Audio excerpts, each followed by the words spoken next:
Buenos días a todos, ¿cómo están? Muy bien. Vamos a comenzar esta breve predicación y el tema de hoy es el arte de la paz interior, cómo combatir el estrés, la preocupación, el miedo, el enfado y la angustia. Quiero comenzar con una historia simpática que la escuché del cardenal Sean O'Malley recientemente. Y la historia es sobre un hombre que quería comprarse unos pantalones. Y entonces dice que fue a las tiendas, pero no encontraba un pantalón que le gustase. Y finalmente él decidió irse a un sastre a pedirle que le hiciese unos pantalones. Y este sastre era judío. Total, que le dio el encargo y el hombre se puso a hacer, el sastre se puso a hacer los pantalones. Y pasaron los días, pasaron las semanas y el hombre que no le llamaba para decirle que los pantalones estaban listos. Había ya pasado un mes, 2 meses, 3 meses. Claro, ya el hombre se puso enfadado y fue al sastre judío y dice, pero chico, ¿que cuándo me vas a dar los pantalones? Y dice, aquí los tengo. Y le sacó los pantalones. Unos pantalones buenísimos, estupendos. Dice, ¿pero por qué has tardado tanto? Y dijo el sastre, chico, estos pantalones son muy buenos. Las cosas buenas hay que hacerlas con tiempo. Mira a Dios, hizo el mundo en 6 días y mira qué mal está el mundo, por querer correr. Y fijaros, hermanos, esto es un chiste, ¿no? Pero en el fondo pensamos como el sastre. Pensamos que este mundo está muy mal, con todas sus dificultades que nos caen encima, todas las situaciones adversas, todos los sufrimientos que vienen de fuera, y consideramos que este mundo es insufrible. No hay quien lo pueda aceptar porque está muy feo, porque está muy difícil. Y es por eso que este no poder aceptar esta realidad de este mundo difícil, o de enfrentarnos a esta realidad del mundo difícil, que hay mal, que hay sufrimiento, que eso desata dentro de nosotros toda una serie de emociones negativas, como la que estamos hablando: la preocupación, la ansiedad, el estrés, tenemos miedo al futuro, a lo que pueda pasar, a veces nos enfadamos, la ira, o nos ponemos tristes. Los monjes antiguamente se iban al desierto. Estoy pensando en los monjes de los primeros siglos. Había muchos monjes que se iban al desierto de Egipto y se pasaban años y años rezando, y para ellos la meta de su vida, fijaros, no tenía muchas distracciones, estaban solos rezando todo el día, haciendo penitencia, haciendo quizás algún trabajo físico, pero para ellos la meta de la vida espiritual era una cosa que le decían la apaceia. Lo voy a escribir aquí.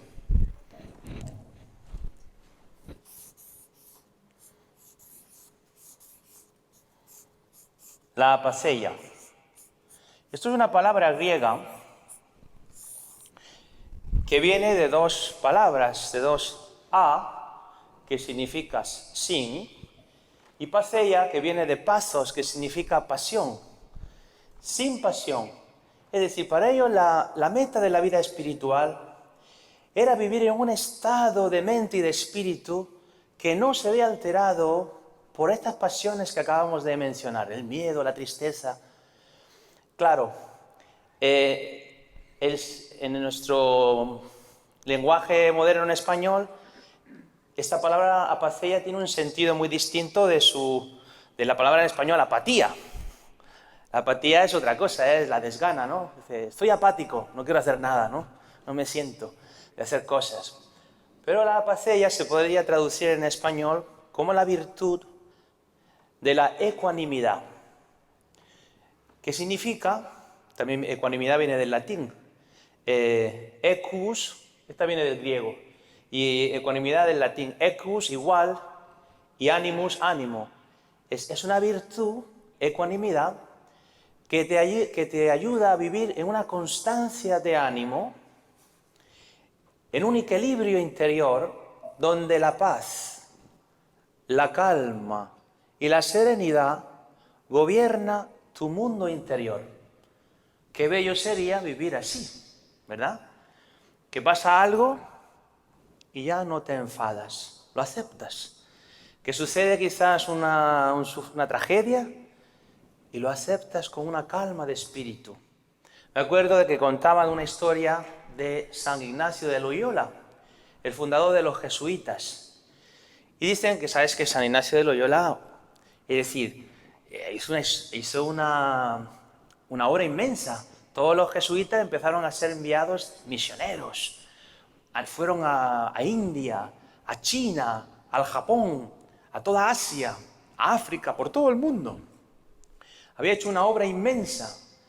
Y como todo cosa nueva de la Iglesia, siempre tuvieron su persecución en su tiempo.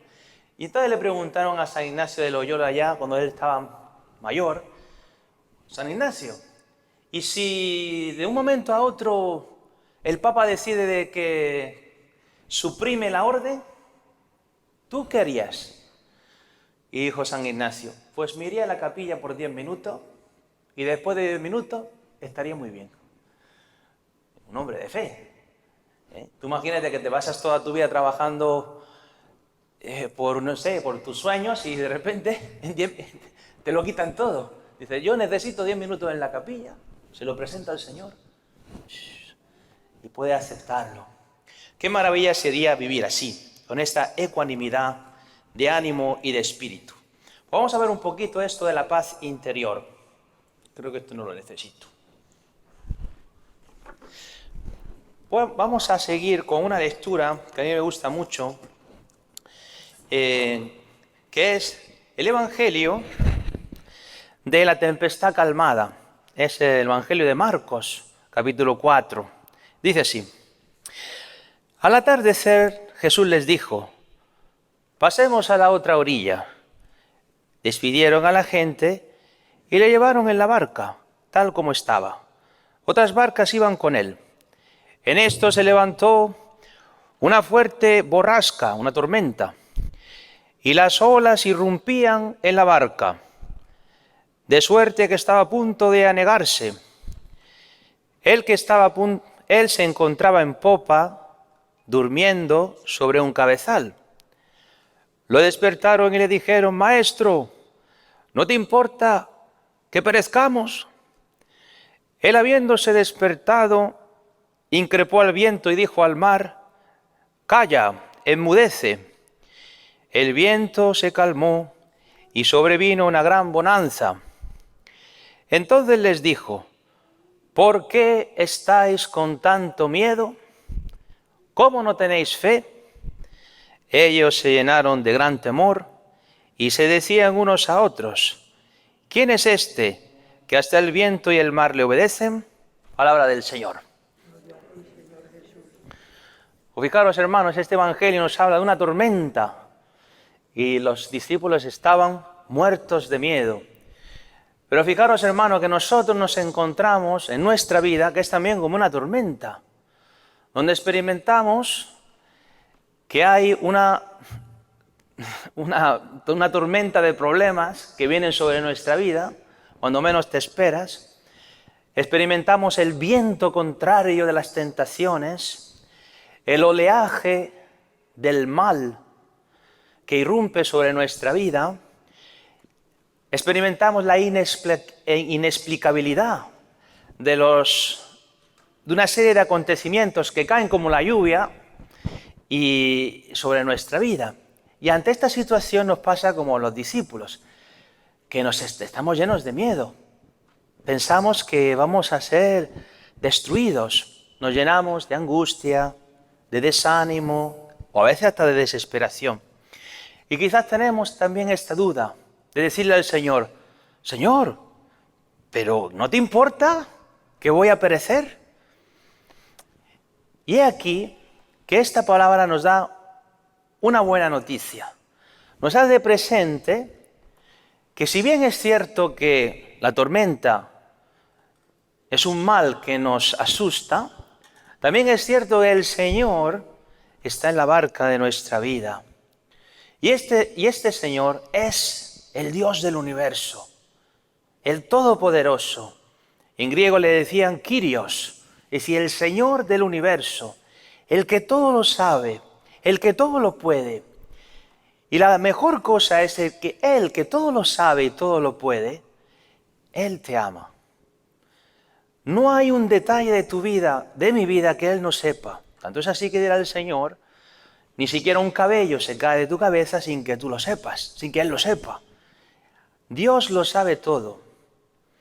Está a la perfección guiando nuestra vida, en el entramado de nuestra vida. Dios está haciendo una obra que es como una obra de arte. Y entonces, lo importante es darnos cuenta que no estamos solos.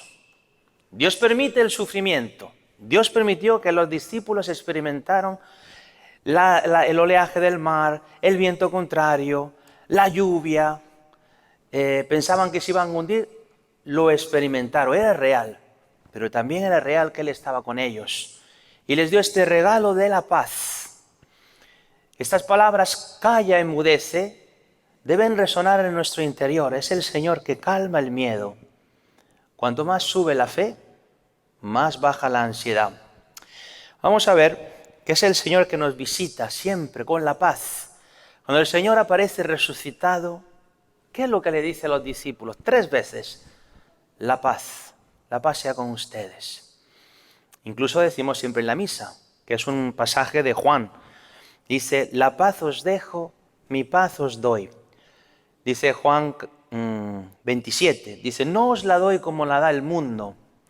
No se turbe vuestro corazón, no tengáis miedo. Fijaros que la paz, dice aquí el Señor, que no es como la da el mundo. Para el mundo, ¿qué es la paz? Pues la paz, para el mundo, y muchas veces para nosotros, es la ausencia de problemas. Nosotros nos fantaseamos que ojalá que nuestra vida fuese muy tranquilita, sin problemas. Diosito lindo me lo pone todo llanito, ¿verdad? Que más o menos yo me imagino que como si estás en un hospital, enchufar una máquina, la línea verde, ¡pi! De vez en cuando, a lo mejor el fin de semana, ¡pi, pi! Un poquito porque hace una fiesta en la casa, y tuviste una pelea con el marido, ¡uy! Ya, baja un poquito. Con la madre, ¡uy! Pero nuestro ideal es que sea todo planito, tranquilito. Chicos, no va a suceder. Nuestra vida va a ser como un roller coaster, va a ser como la montaña rusa. Aquí no sabemos por dónde vamos a ir a parar. ¿Quién se esperaba lo del coronavirus? ¿Tú te crees que el año pasado a uno de nosotros se esperaba lo del coronavirus? No. Y sin embargo aquí estamos. Imagínate tú cómo Dios permite las cosas. Entonces, ¿cuál es el punto del cristiano? No podemos controlar la realidad. Para muchos de nosotros nuestro gran problema es que por nuestra soberbia queremos controlar la vida, pero la vida es incontrolable. Más que eso, Dios permite problemones, es decir, un problema que es tan grande, que es como una montaña, que dice, tú estás aquí o yo estoy aquí, y de repente, ¡wow!, un problema gordote. Es Dios que permite eso, para derribar nuestra soberbia, para ver que no podemos darle solución a esto. ¿Por qué estamos...? Tú sabes que el mundo se ha metido la sorpresa del siglo. Todos los avances de la técnica, de la ciencia, de la medicina, pero con este virus no podemos. Nos ha derribado a todos. Y el mundo se ha puesto en pánico.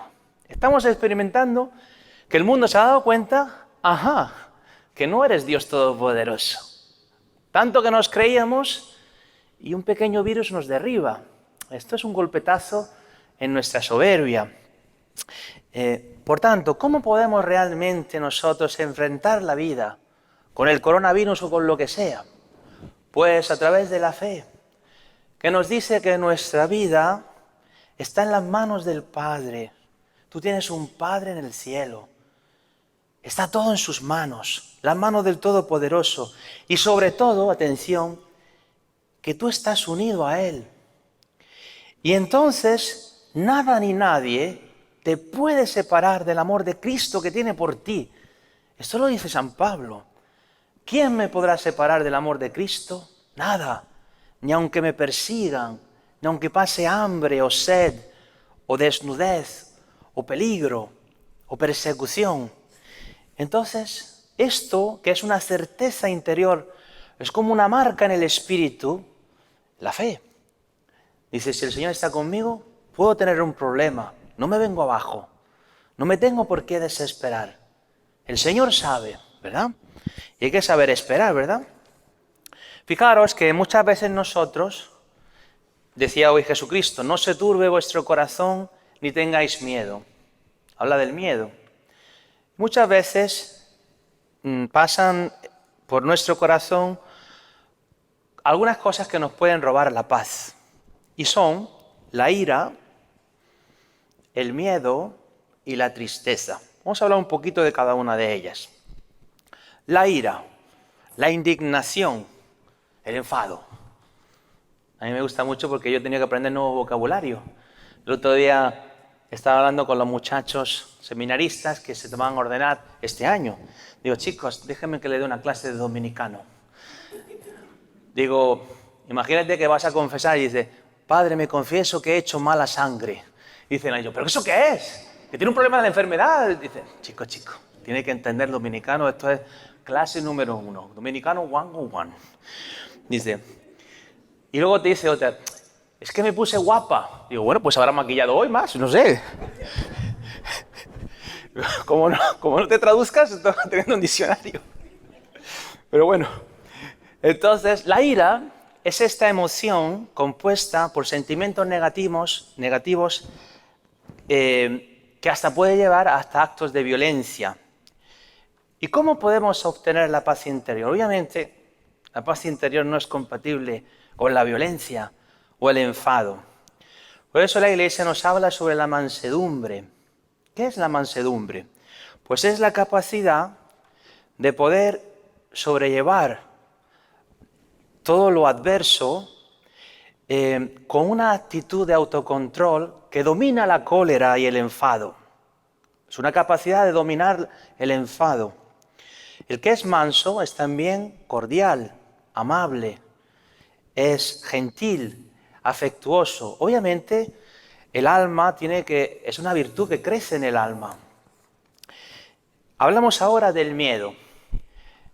Sabéis que hay un miedo que es natural, que yo más que miedo lo llamaría una especie de prudencia. Es decir, si yo voy a cruzar la calle y están pasando carros a 65 millas por hora, tengo un miedo, pero más que un miedo es una prudencia, que me dice, no cruza que te pueden atropellar. O si hay un precipicio, tengo un miedo de no acercarme muy cerca, pero más que un miedo es una prudencia. Vaya que de un traspié y te caigas, ¿no? Pero luego hay otro tipo de miedo que en el fondo se mete en el corazón y causa desasosiego, zozobra, se nutre de la duda y de la desconfianza y nos impide entrar o aceptar la realidad. Este tipo de miedo nos paraliza, nos impide vivir. ¿Y cómo nos libra el Señor de este miedo? A través de la fe en su presencia y en sus promesas. Ánimo, yo estaré con ustedes todos los días, dice el Señor a los discípulos, antes de ascender al cielo. Yo estaré con vosotros todos los días hasta el fin del mundo. Esto es. Y el miedo más grande, que ya hablamos en esto en otra de las clases, es el miedo a la muerte. Y este miedo a la muerte se hace presente cada día en el miedo a sufrir. Esto es esencial. Quizás el miedo a sufrir es una de las cosas que cada día nos afecta. Yo no quiero sufrir. Y porque no quiero sufrir, quizás tomo la decisión equivocada, tengo miedo. ¿Y si me toca sufrir? Tú imagínate que la Virgen María dice, tengo miedo a sufrir. Entonces le hubiese dicho que no al ángel. Dice, no me quiero meter en problemas. Vaya que la gente piense mal de mí. Y San José, si hubiese vivido con el miedo a sufrir, le hubiese dicho al ángel, olvídate que yo tengo mi carpintería, tengo que llevar mi carpintería. Que la María se busque la vida, ¿no? No. Y sin embargo vivían la vida diciendo, bueno, Señor, aquí estoy. Y si me toca sufrir, lo acepto. Pero nosotros vivimos en un mundo donde el miedo a sufrir es lo esencial. Yo estaba leyendo hoy un artículo en el Boston Globe que me puso el estómago malísimo. Esta persona hablaba del aborto como lo más maravilloso del mundo. Y qué crueldad es decirle a una mujer que no puede tener un aborto. Porque en el fondo el miedo a sufrir, ¿verdad? Que puedas tener un embarazo, pero es toda una falsedad. ¿Tú qué vas a saber qué va a pasar en el futuro? Pero el demonio siempre dice, el futuro vas a sufrir, cuidado, no puedes, ¿verdad? Y esto es el problema, que el miedo se convierte en una cosa irracional. ¿Cómo vas a tomar una decisión por una cosa que no ha sucedido? El miedo a sufrir. No sucedió, chiquito. Espérate. Espera, calma. No ha sucedido. ¿Por qué tienes miedo al futuro? Si no ha llegado todavía. ¿Por qué proyectamos hacia el futuro nuestros miedos? Esto no es real. El cristiano vive en el presente. Tenemos el hoy. Y en el hoy está el Señor. Y en el futuro estará el Señor. Entonces, fijaros que si de algo habla la Biblia es en contra del miedo. El miedo apareció cuando aparece el demonio. Adán y Eva, si lo escrutináis, vais a ver que aparece, después del pecado aparece el miedo. El miedo no existía. Existía la confianza en el Señor. ¿Sabéis cuántas veces aparece en la Biblia no temas? 103 veces. No temas. Siempre el Señor manda a sus ángeles. No temas. No temas, María. El Espíritu Santo te cubrirá con su sombra. No temas, José. Recibe a tu esposa. A Moisés le dijo el Señor, no temas. No, pero si soy tartamudo, no temas. Yo estaré contigo. ¿Qué dice el Salmo del buen pastor? En Salmo 23. Dice, aunque camine por cañadas oscuras, nada temo, porque tú vas conmigo. Isaías dice, ánimo, no temáis, que vuestro Dios viene a salvaros. Y en otro pasaje también Isaías dice, no temas, dice el Señor, yo te ayudaré. Jesús, cuando caminó sobre las aguas, le dijo a los discípulos, soy yo, no temáis. Y hoy el Evangelio que hemos leído, le dice, tened ánimo, la tempestad calmada, soy yo, no temáis. En el Evangelio de la resurrección, aparece un ángel que le dice a las mujeres, no os asustéis, buscáis a Jesús, Él ha resucitado. Vayan y díganlo a sus discípulos. Y la carta a los Filipenses dice San Pablo, no se inquieten por nada, más bien en toda situación, con oración y ruegos, presenten sus peticiones a Dios, denle gracias, y que la paz de Dios, que sobrepasa todo entendimiento, cuidará sus corazones y sus pensamientos en Cristo Jesús. Y el libro del Apocalipsis, el último libro de la Biblia, dice, cuando San Juan vio la visión del ángel, dice, cuando lo vi caí como muerto. Dice, y él puso su mano derecha sobre mí y me dijo, no temas. Vio al Señor, dice, no temas, yo soy el primero y el último, el alfa y el omega, etc. Desde el principio de la Biblia hasta el final, Dios aparece como el que te quita el miedo. Hermanos, os voy a resumir la situación del coronavirus hoy. El miedo es una virtud. El mundo vive pensando hoy que el miedo es una virtud. Que cuanto más miedo tengas, más persona más maravillosa eres. Chicos, es lo contrario. Obviamente no vamos a hacer una cosa irracional. Todos llevamos la mascarilla aquí, ¿verdad? ¿eh? Todos estamos en la distancia social, nos sanitizamos las manos. Pero ¿cuánta gente vive hoy con un miedo irracional? Chicos, eso es una matanza del espíritu. Es una cosa que no... El miedo se ha metido en el corazón. Llevamos 6 meses intoxicados de miedo. Ahora sácale el miedo a la gente. Tenemos ahora que tener no sé cuántos años de desintoxicación de tanto miedo que nos han metido dentro. No, es que yo no me quiero contagiar. Bueno, si no te quieres contagiar, quédate en tu casa, póngate un traje de submarino, cierra la ventana y no salgas en los próximos 7 años. Chicos, si no quieres arriesgarte... Y luego el día que salgas te vas a encontrar una cáscara de plátano y que te va a romper la espalda. Chicos, no podemos controlar el mundo. Es como si queremos controlar. Seamos prudentes, no digan que el padre... No, el padre... Prudentes y todo, pero no podemos vivir con miedo. Y menos en la iglesia, pensando... Siempre el Señor nos llama a vivir con valentía, con coraje, con ánimo. Esto es muy importante. Bien, la tristeza. Hemos hablado de la ira, del miedo, la tristeza. La tristeza es un sentimiento de dolor ante un suceso desfavorable. Y a veces viene acompañada de pesimismo, melancolía, desánimo, insatisfacción. Todos nosotros hemos experimentado momentos de tristeza. Y es aquí que Jesucristo transforma la tristeza. Vamos a leer un pasaje de San Juan, que dice así. San Juan capítulo 16. Dice el Señor, en verdad os digo, que lloraréis y os lamentaréis. Es decir, la tristeza es una realidad. Hasta el Señor se lo reconoce. Lloraréis y os lamentaréis y el mundo se alegrará. Estaréis tristes, pero vuestra tristeza se convertirá en gozo. ¡Wow! Increíble.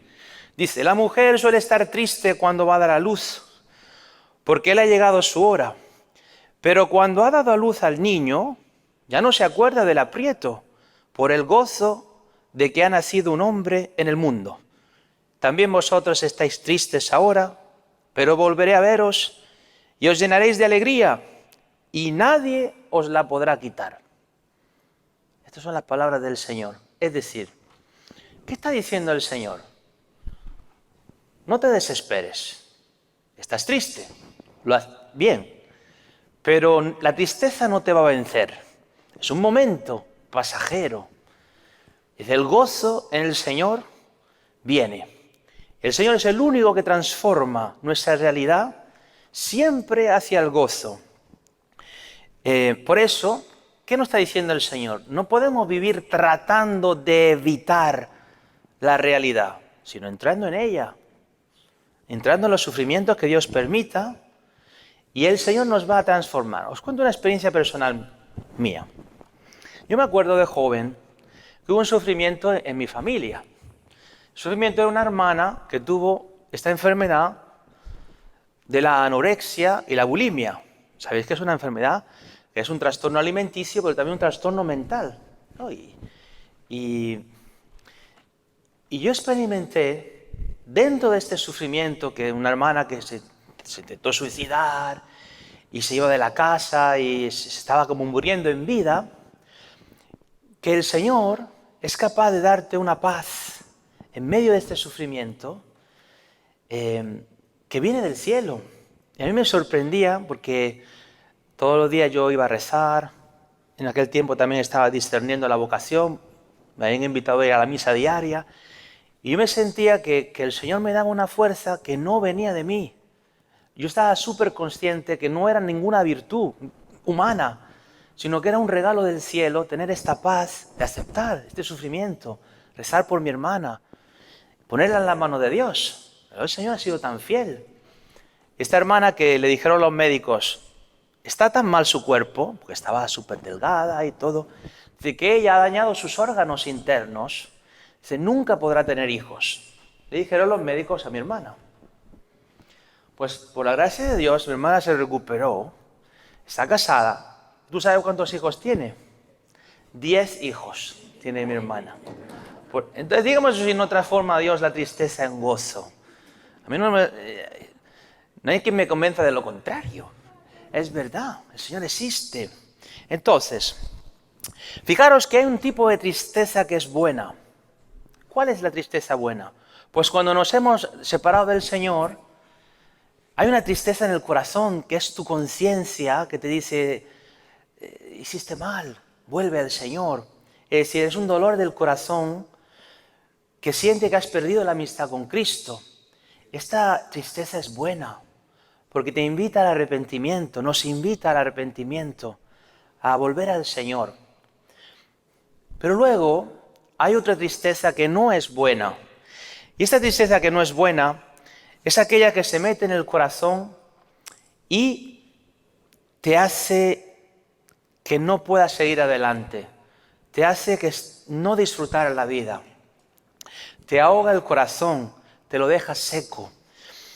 Es importante combatir con este tipo de tristeza, con la ayuda del Señor. Dice un salmo, Salmo 27. Espera en el Señor, sé valiente, ten ánimo, espera en el Señor. Y Juan, capítulo de Juan 15, dice, estas cosas os he hablado para que mi gozo esté en vosotros y vuestro gozo sea perfecto. Por eso, hermanos, os he hablado de estas tres. Obviamente siempre os digo que estos son pinceladas. Podríamos estar hablando aquí horas y horas y horas. Me tenéis que ver que esto es un resumen de un resumen. Os he hablado de la ira, la tristeza y el miedo. Pero hay una arma todopoderosa para combatir estas tres cosas y es el amor.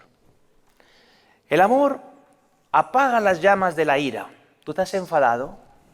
¿Cómo te puedes desenfadar? Bueno, entrando en una actitud de amor, que es adquiriendo los sentimientos de Jesús, las mismas entrañas de comprensión, de misericordia. ¿Cómo es que Jesucristo, en la cruz, traicionado por la humanidad, pudiese decir, Padre, perdónales, que no saben lo que hacen? Es decir, ¿qué estaba diciendo Jesucristo? Entiendo que estos hombres están confundidos, no saben lo que están haciendo.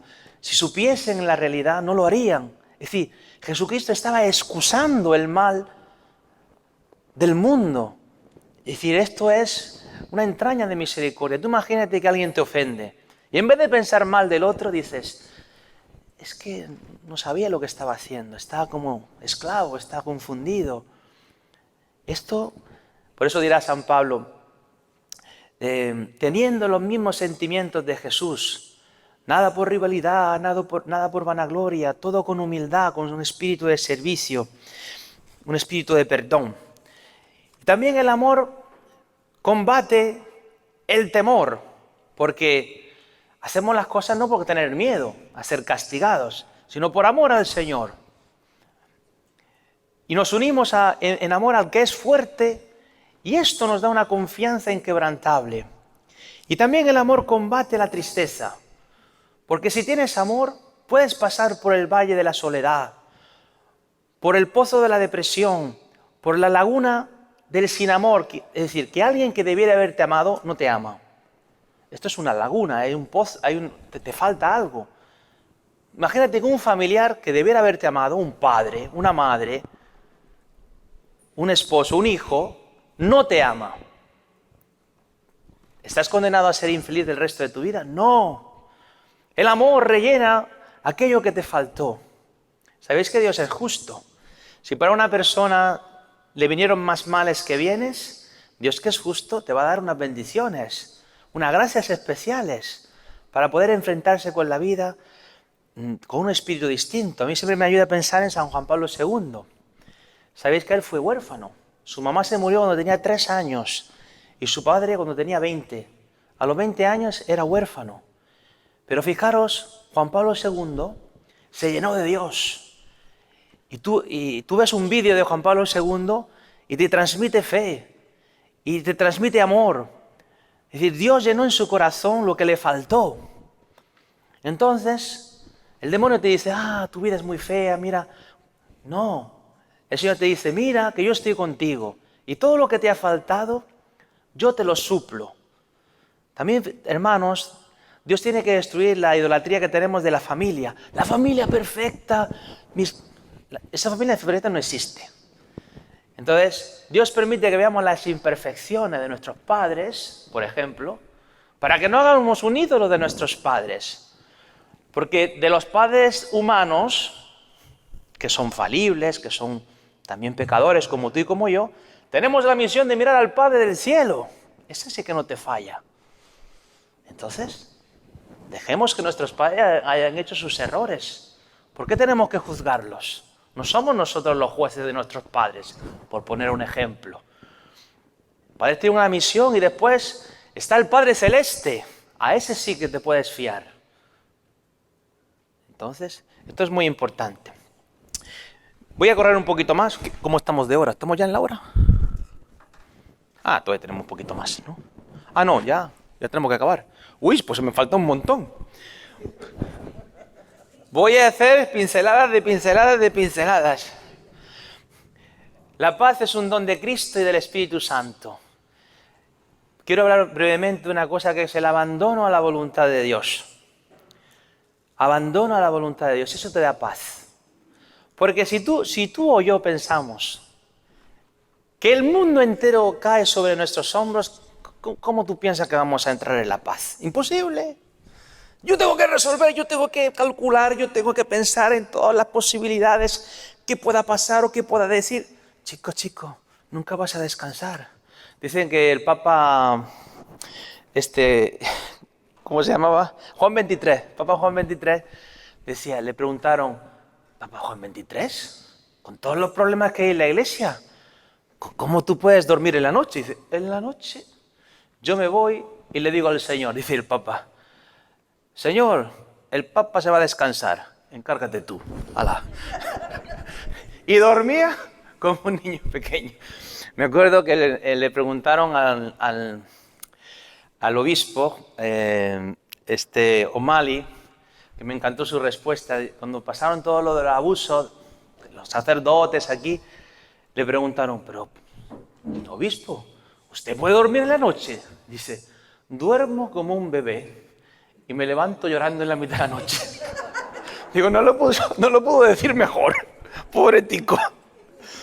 Bueno, entonces os voy a leer, aunque sea esta cosita, hay una oración, no me da tiempo a hacerlo todo, pero os leo una oración y con esto acabamos. Es la oración del abandono de Saint Charles de Foucault. Y dice así, Padre, en tus manos me pongo, haz de mí lo que quieras.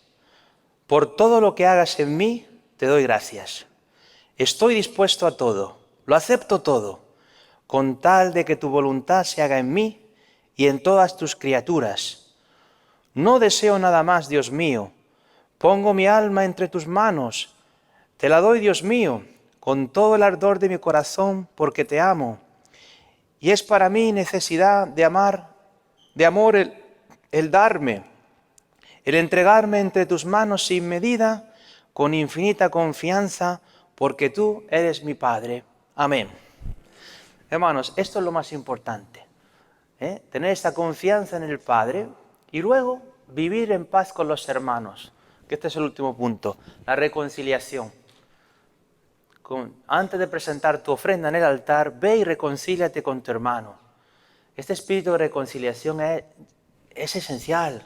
Pedir perdón. Pedimos muy poco perdón, chicos. En el matrimonio yo creo que es todos los días. Yo me acuerdo que tenía un compañero sacerdote que era insoportable. Y yo dije, ahora entiendo por qué los matrimonios se separan. Porque es que yo no soportaría a este chico. Que él siempre me decía, yo he hecho una mujer feliz, la que no me he casado con ella. Digo, tiene toda la razón. Pero es verdad, ¿y cuántas veces tuve que pedirle perdón? Él me tuvo que pedir perdón. Y en la familia, buscar momentos para pedir perdón a los hijos, a los padres. Perdonar, aunque no te lo pidan. Eso también es el camino a la paz interior. Bueno, hermanos, espero que algo de estas breves pinceladas os haya ayudado algo. Quizás en otro momento podamos hacer un poquito más completa la clase. Vamos a terminar, que ya es hora. Hacemos un Padre Nuestro y una bendición. Gracias. Digamos todos juntos como nos enseñó nuestro Señor Jesucristo. Padre nuestro que estás en el cielo, santificado sea tu nombre. Venga a nosotros tu reino. Hágase tu voluntad en la tierra como en el cielo. Danos hoy nuestro pan de cada día. Perdona nuestras ofensas, como también nosotros perdonamos a los que nos ofenden. No nos deje caer en tentación y líbranos del mal. Amén. Y la bendición de Dios Padre, Hijo y Espíritu Santo descienda sobre ustedes y permanezca para siempre. Amén. Nos preparamos para la Eucaristía.